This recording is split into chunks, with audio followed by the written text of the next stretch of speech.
네, 여러분 안녕하세요. 오늘은 토익 RC 공부법에 대해서 소개를 하려고 합니다. 사실 구도를 어떻게 할까에 대한 고민을 좀 많이 했었는데 아무래도 RC는 LC에 비해서 이렇게 적으면서 정리할 것들이 많아서 이렇게 패드로 정리를 해볼까 하고요. 사실 문제를 좀 같이 보면서 얘기를 하면 좋겠지만 저작권의 문제로 그러지 못한다는 점 양해 부탁드릴게요.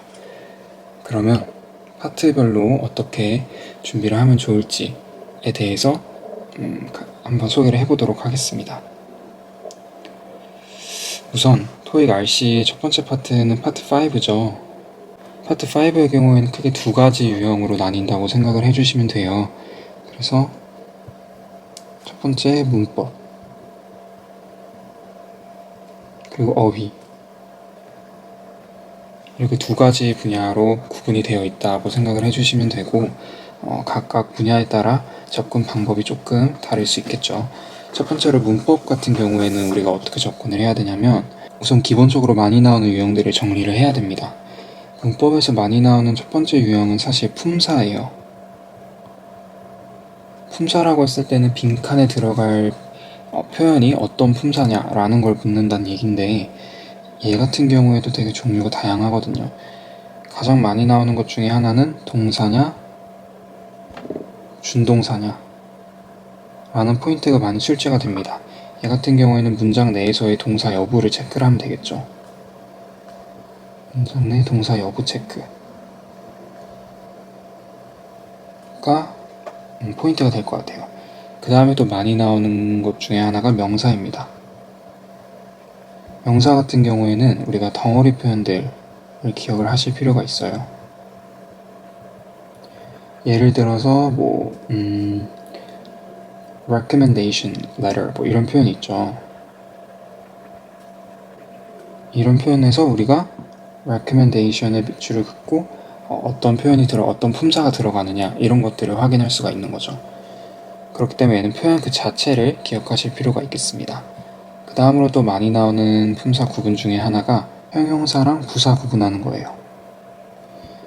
얘 같은 경우에는 저는 개인적으로 해석하는 걸 추천을 드립니다. 왜냐하면 문장 구조가 워낙 복잡하다 보면 이렇게 그냥 앞뒤 맥락만 보고 형용사 자리다, 부사 자리다를 판단을 하는 게 오류가 있을 수 있어요. 그렇기 때문에 반드시 해석을 해보면서 어떤 걸 수식하는지, 수식 대상이 어떻게 되는지를 체크하는 게 중요하다라고 생각을 합니다. 그래서 파트 5의 문법 문제 같은 경우에 첫 번째로 품사 유형이 출제가 될 수 있고 그 중에서도 동사, 명사, 형용사, 부사 이런 식의 카테고리가 나눠져 있다라고 생각을 해주시면 좋을 것 같아요. 그 다음으로 또 많이 나오는 유형 중에 하나가 시제가 되겠죠. 시제 같은 경우에는 기본적으로 빈줄 표현들이 있어요. 예를 들어서 시간이나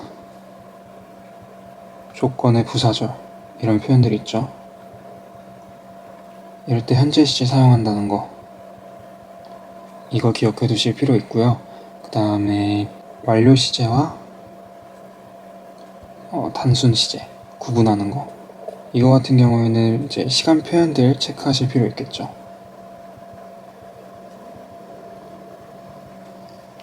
그 다음으로 일반적인 케이스들 물어보는 경우들도 있어요. 이런 경우에는 해석해 보시면서 어떤 시제가 사용이 되는지를 파악을 해보시면 될 것 같아요.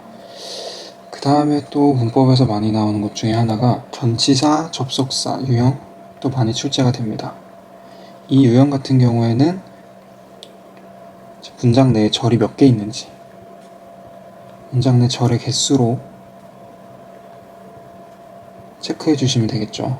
크게 어려운 유형은 아니라고 생각을 합니다. 그 다음으로 또 마지막으로 제가 또 많이 봤던 유형 중에 하나는 관계대명사인데요. 얘 같은 경우에는 다양한 형태로 출제가 될 수 있죠.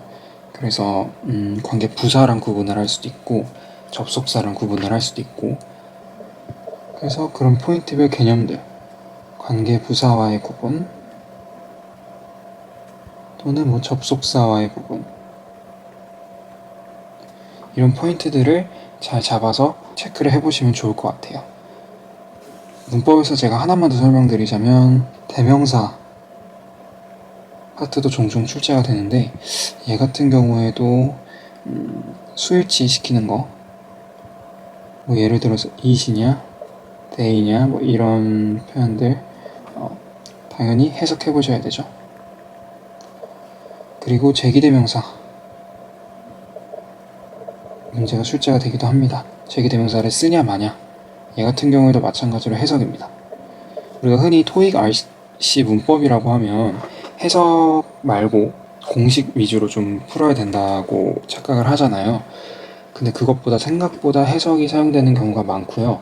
문장 구조를 기본적으로 우리가 파악을 해야 되는데 그러기 위해서는 해석 꼭 하셔야 됩니다. 절대 그냥 넘어가시면 고득점을 위해서는 조금 어려울 수 있다는 거 기억을 해주시면 좋을 것 같고, 그 다음에 이제 문법 했으니까 어휘 봐야 되죠. 우리 어휘 같은 경우에는 사실 제가 여기서 설명드릴 수 있는 게 크게 많이 없어요.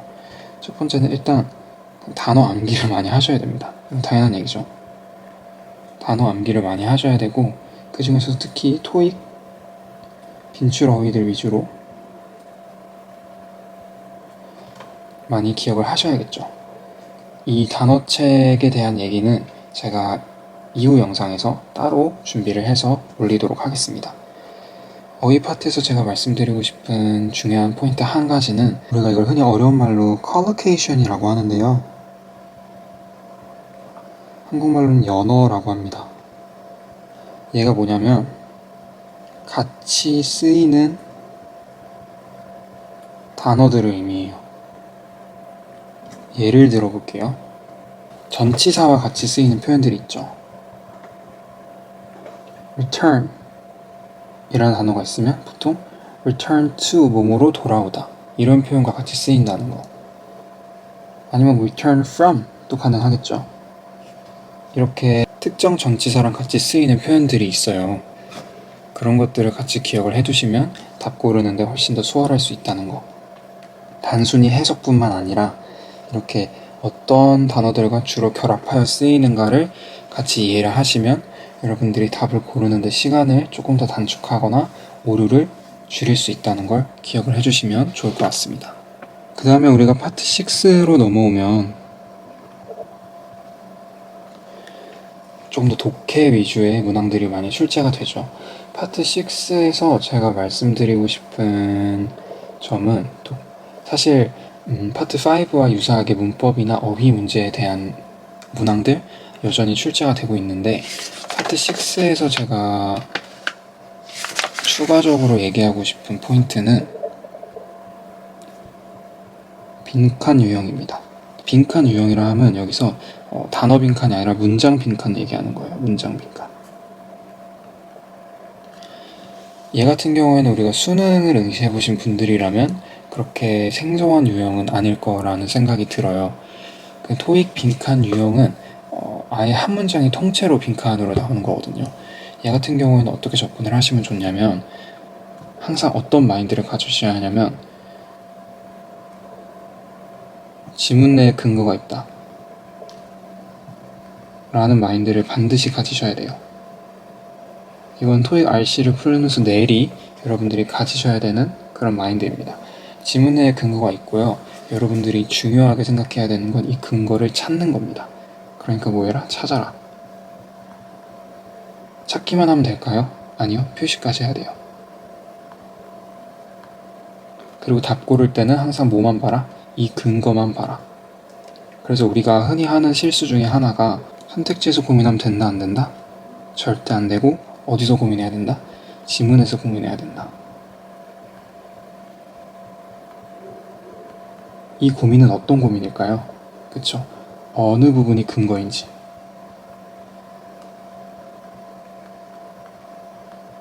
이것만 고민하셔서 근거 찾은 뒤에는 절대 선택지에서 고민하는 거 아니고요.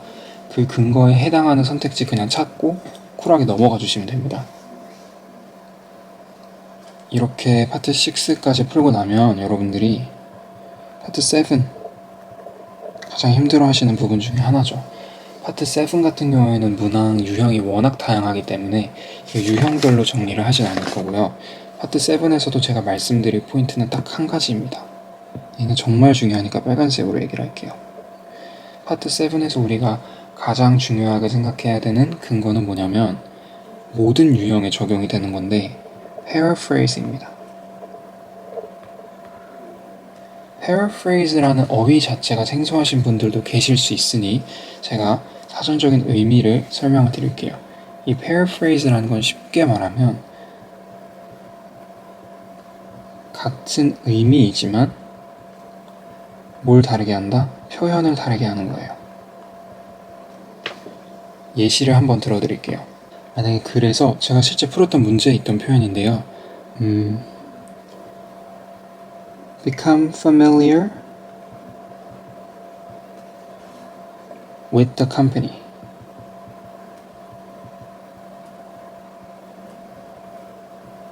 라는 표현이 나왔어요. 얘가 실제로 선택지에서는 어떻게 paraphrase가 됐었냐면 learn about the company 로 바뀌어서 나왔습니다.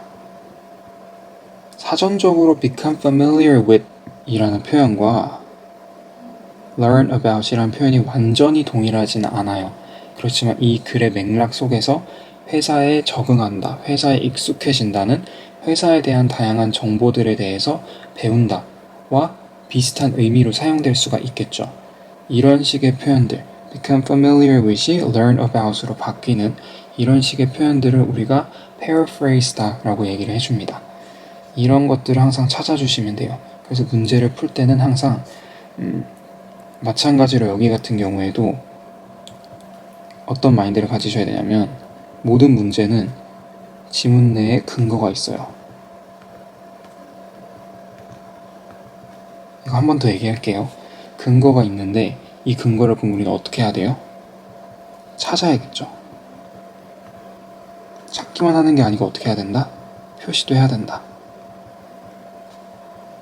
표시를 했는데 얘가 과연 그대로 선택지에 적혀 있을까요? 그 워딩 그대로? 절대 그렇지 않아요.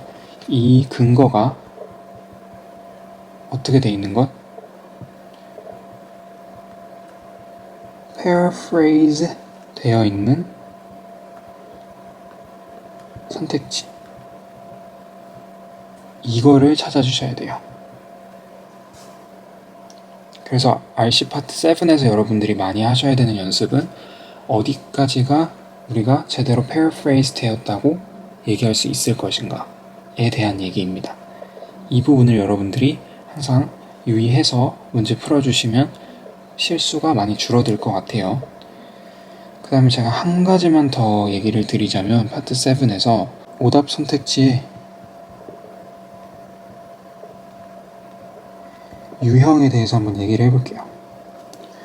오답 선택지라고 하면 어느 부분이 틀렸다는 거죠. 어떤 부분이 틀릴 수 있냐면 첫 번째로 영어로 정리를 해보자면 not found 유형이 있습니다. 얘 같은 경우에는 어떤 뜻이냐면 언급이 되지 않았다는 얘기겠죠. 두 번째는 too far 유형이 있습니다. 얘 같은 경우는 아예 틀린 말은 아닌데 너무 같다는 거죠. 너무 오버한 거. 한두 단어 정도가.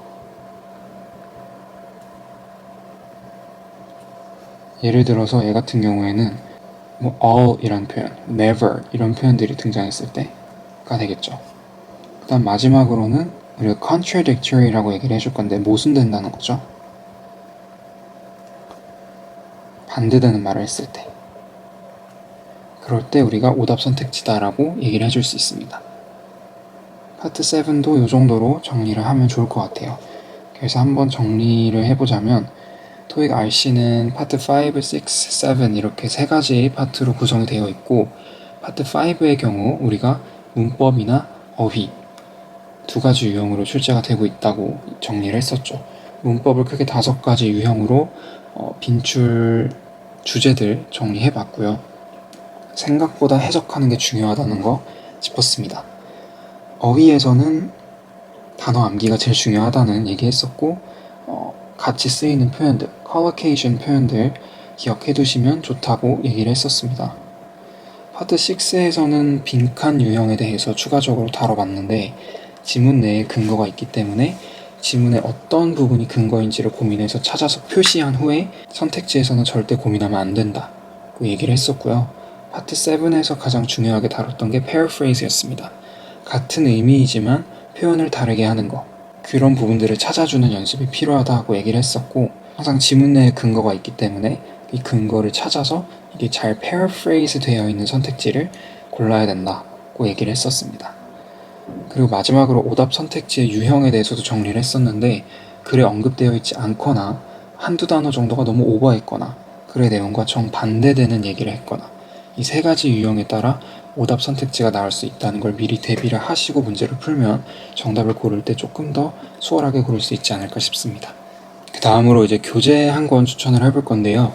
교재는 저희가 LC에서도 얘기를 했다시피 ETS 토익 정기시험 기출문제집을 추천을 드릴 거예요. 사실 ETS라는 기관이 토익을 출제하는 기관이기 때문에 여기서 제공하는 자료만큼이나 중요하고 여러분들이 1순위로 봐야 되는 자료는 없을 거라고 생각을 해요. 그래서 이 교재를 추천을 드리고 이제 만점에 대한 얘기를 또 해볼까 합니다. LC에서는 제가 한 3개 정도 틀리는 것까지는 만점에 나올 수 있다고 얘기를 했었죠. 근데 RC는 정말 달라요. LC는 난이도 자체가 조금 어렵기도 하고 좀 후하게 점수를 주는 편인데 RC 같은 경우엔 제가 여러 번의 토익 시험을 응시하면서 한 개 틀렸을 때부터 감점이 되는 경우도 굉장히 많았고요. 2개 틀리는 것부터는 절대로 만점이 나오지 않았습니다. 그래서 2019년 정도에 응시를 했던 시험에서는 한 개를 틀렸지만 만점이 나왔었고, 그 이후로는 한 문항 틀릴 때마다 최소 5점씩은 감점이 됐었고, 2문항을 틀렸을 때는 5점에서 10점 정도 감점이 됐었습니다. 그래서 RC는 틀리는 족족 거의 바로 감점으로 반영이 되는 케이스들이 많으니까요. 실수를 줄이는 게 제일 중요하고, 이 실수를 줄이기 위해서는 초고득점을 노리시는 분들은 꼭 꼼꼼하게 해석을 하고 근거를 표시하는 연습을 평소에 하셔야 됩니다. 근거를 자꾸 날리고 눈으로만 풀거나 공식을 대입해서 빨리빨리 풀려고 하시다 보면 한두 문제는 꼭 실수를 하게 되기 마련이고, 그렇게 됐을 경우에는 여러분들이 기대하시는 초고득점이 나오지 않을 수 있다는 거, LC보다는 조금 더 긴장을 하시고 한 문항 한 문항에 확신을 가지고 풀어주셔야 된다는 거를 강조를 하면서 영상을 마치도록 하겠습니다.